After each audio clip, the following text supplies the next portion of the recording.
Say thanks to all of you and to O'Fallon for putting on this event. This is my second time in O'Fallon. The first one was on Memorial Day, and I met a very special family on Memorial Day. And they're here, the Schaefers, and they're here with us now.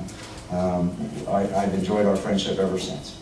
And so it's great to be back. It is, in fact, a privilege for this, I guess I'm an old soldier now, after 33 years, to serve. As I said, I'm going to go off script, so if I can get Fran Schaefer to come up here, this may be a little unexpected. So I asked how many veterans there are here. How many spouses, loved ones, or others of veterans are here? All right, so here, okay, good, thank you. Thank you for putting up with us all these years. They also serve who stand and wait. They also serve who stand and wait. I'm the father of a soldier, too, who just finished her second tour in Iraq this summer.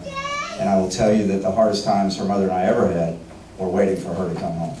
So waiting to be or to help a soldier, sailor, airman, marine as part of that family is HUA.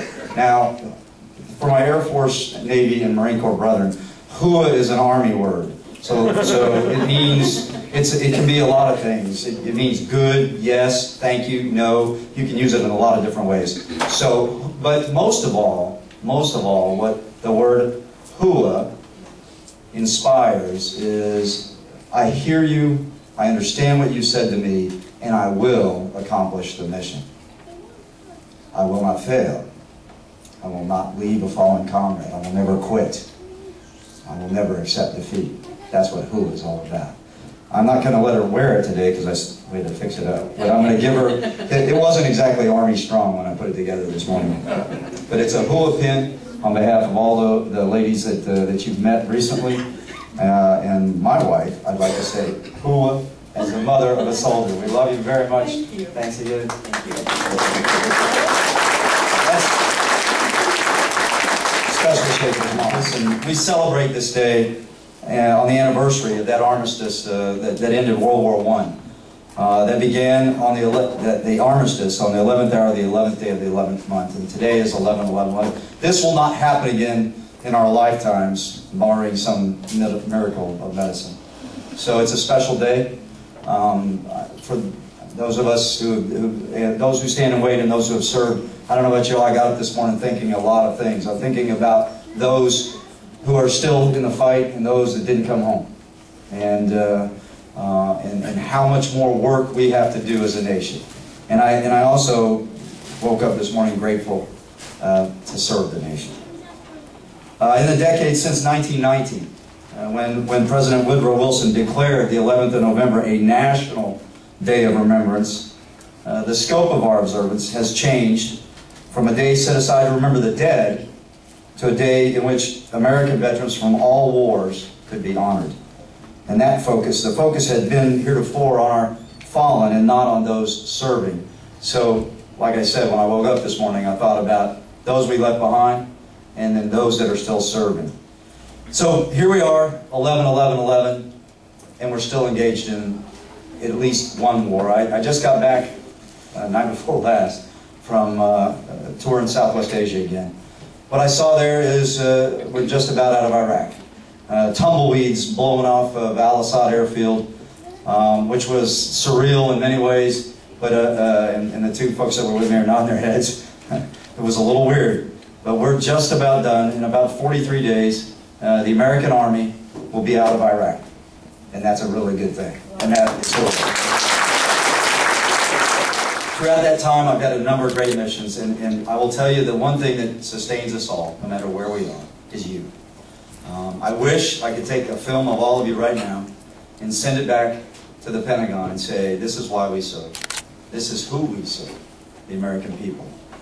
When, having just got back from Southwest Asia 2 nights ago, all of your soldiers, all of your sailors, all your airmen, all your Marines, your Coast Guardsmen, they get it. They know why they're there. They understand the mission. They are grateful to the American people that love them and are waiting for them to come home.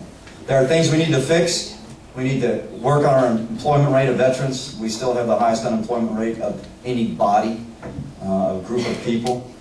We need to work on some of our health care issues. But as imperfect as we may be at times, this is still the greatest nation on the face of the planet, and I think it always will be. So, and it is so because of folks like you, and folks like the Schaefer family, who, when asked the question, whom shall I send, they stood up and said, send me. So it is a thankful nation, it's a great nation to serve, and I'm honored on Veterans Day to be here with you. I wouldn't be any other place, but I hope that you know from this old soldier, I'm grateful to each and every one of you, and I am honored to serve with you and for you. We show our appreciation for our sports heroes, Go Cardinals, that was a great series. But how do Americans thank their veterans? And how can we? Americans can thank them by living their lives and enjoying America's greatness to the fullest. Americans can thank veterans by taking full advantage of their rights that all of us have defended. Vote. There's an election coming up, folks. Vote. Write letters to the editor of your local newspaper. Talk about veterans coming home. Let's have a national discussion. Volunteer your time for a worthy cause, like the VFW, American Legion, Red Cross, all of the things that make our country great. Fulfill your jury duty if you're called on. Be a volunteer firefighter. Mentor a child. Represent your country well while you travel abroad if you do. Live your lives and be good Americans so that all veterans will be proud to know that their sacrifices have not been in vain. This is the thanks that Americans can give all of us that have served them. We ask that you do that. I think every soldier I've ever met would say that. I just want Americans to enjoy the things we have. In closing, Veterans Day, today, 11/11/11. This day is set aside to remember every man and woman who has taken up arms to defend our country. And I've added, and in my own personal way, to honor those who stand and wait. Because that's the hardest doggone thing I think anybody can ever do. We honor every service member and every family member who have given some of the best years of their lives to the service of the United States and stood ready to give their life itself, on behalf of this nation. 25 million military veterans walk among us, and the state of Illinois does pretty doggone well in those numbers. On this day, our nation salutes all veterans. I wish it were so every day of the year. Needless to say, I'm very proud and humbled to be here. I wouldn't be any other place. Once Chip had asked me, that was a no-brainer. John F. Kennedy once said that a nation reveals itself not only by the men it produces, but also by the men it honors, the men and women it remembers. So let me just conclude it this way. Would all the veterans of our armed forces that are here among me, around us today, just stand up. Just please stand up. Ladies and gentlemen, how about a round of applause? Gentlemen, I salute you.